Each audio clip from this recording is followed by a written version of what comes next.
Ever wonder how to test mobile, tablet, desktop using Cypress properly? I'm telling you right now, you will never find a video like this anywhere on the internet. Because in this video, I'm not just showing you cy.viewport syntax, I will show you how real testers actually use it in the projects, what mistakes even experienced testers will make, and how to write clean, production ready responsive test. So if you are serious about Cypress automation and want your test to work on every screen size, whether that is mobile, tablet, or desktop, this video is for you. So let's get started. First of all, these are the Cypress usage commands which Cypress documentation is providing us to use a viewport properly. So this is cy.viewport, and here you can specify the width and height in pixels. And also Cypress is also providing us the present option. Present means the predefined device names which we can use in our project in order to run our application in that particular device.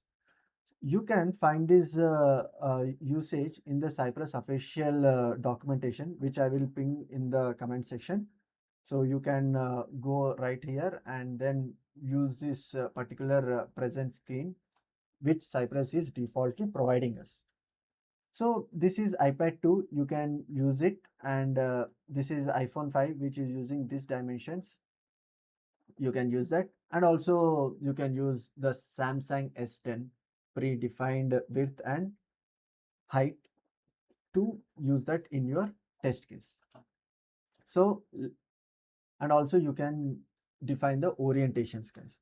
So if you want to run your test case in the landscape mode, you can define it here and it will run perfectly fine. And also you can define the options. So in options, let me give you a scenario. If your application is taking 2 seconds to adjust its width and height, Cypress is very fast. If at all it is not adjusting, this will fail, and you can define the timeouts here. Also, if you don't want to print the logging options onto left side of your console, you can also define it here. Let me show you this all scenarios in action. Firstly, I will paste this particular command. cy.viewport. Here I'm using 375 as the width and 667 as the height. Let me save it.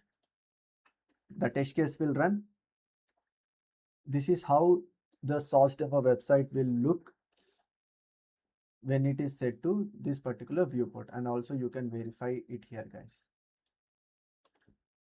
And if at all I want to set the timeout, I can define that in flower brackets, and I will set the timeout limit to 5 seconds. You can define it here. So this website is very fast, and so that's why it did not wait till 5 seconds. It immediately passed. And also I can define the logging options.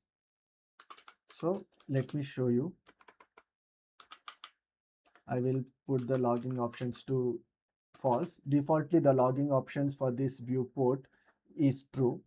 So that's why we are able to see this particular logging option here. So if I hit on save, the logging options are not been printed onto the left side of this console.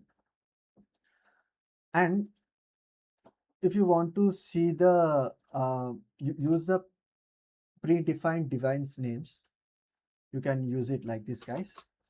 I will use iPhone 8 as of now. This is the iPhone 8 I'm using it here.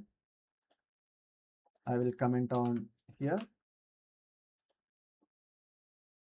See, this is the viewport of iPhone 18, and you can see this particular website in iPhone 8 dimensions. And also you can use the options here. So it will wait for 5 seconds, and the logging is not printed onto the left side of this console. Right. And also I can set the orientation. Right now I will set the orientation in the landscape mode. I have to keep it in the double quotations.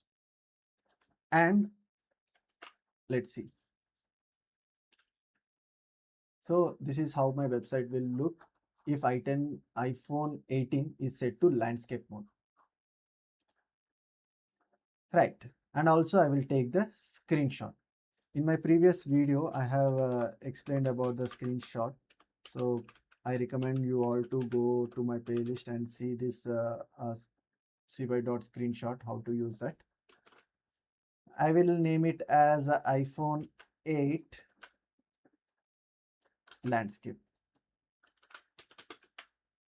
Here is the screenshot folder. I will delete this. Right. If I hit on save, see, the Cypress is taking the screenshot. It is scrolling from top to bottom and it has took the screenshot. You can find the screenshot here. Okay. So I will remove only here.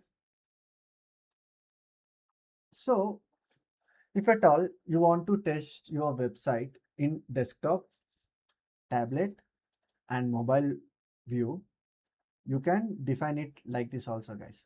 So here I'm using the array which I named as viewport. Here I'm defining the name, width and height.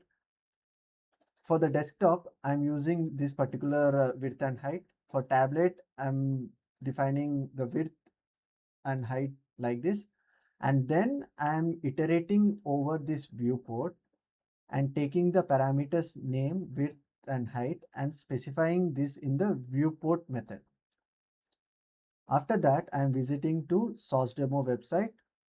I'm logging this because I want to see what desktop or what viewport I'm using with the width and height. And afterwards, I'm checking whether the login page is been displayed or not. And I will take the screenshot and save it in this folder. I will move it to the recycle bin. I'll put dot only here and then save it. So this is the desktop, this is the tablet, and this is the mobile view. Okay, so let us see the screenshot. This is the desktop view, this is the mobile view, and this is the tablet view. And you can use it for the evidence purpose. Now I will remove dot only here.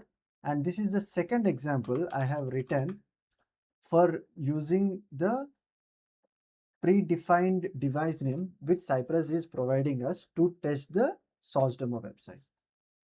Again, I'm defining the device names here in an array and then I'm iterating over this devices, right? I'm using the iPhone 8 and I'm using this name to print the screenshot. Okay. Here I'm navigating to the source demo website and then logging it in the left side of the console. Here I'm checking whether the login page has been displayed or not. And here I'm taking the screenshot. Again, I will delete this screenshot. I will hit on save.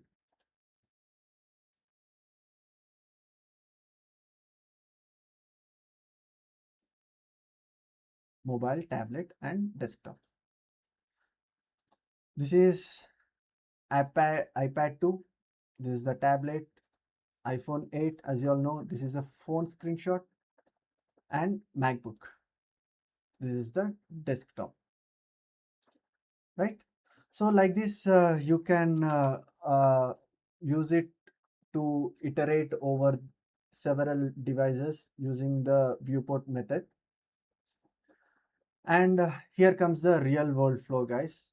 So I'm using iPhone 8 To check one flow, here I am visiting the website and then logging into the source demo website and taking the screenshot. After that, I'm browsing and adding few items to the cart and going to the cart, and this is the checkout. Here I'm entering the details and then clicking on the continue button and taking the screenshot. And afterwards, this is the final purchase. These are the actions. Here I'm validating that thank you, but thank you message has been displayed or not. And afterwards, I'm taking the final screenshot. So let me delete this images. I will put dot only here. I'm hitting on save. Let's see.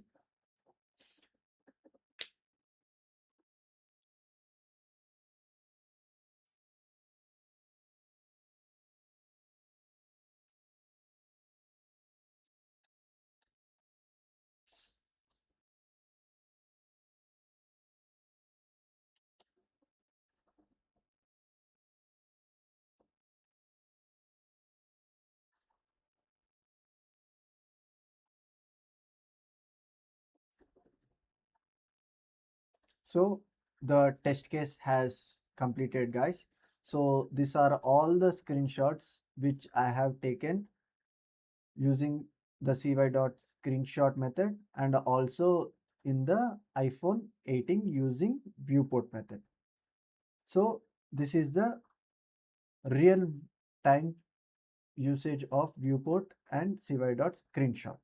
And that's it for today's video, and hopeful that this video has helped you in any mean.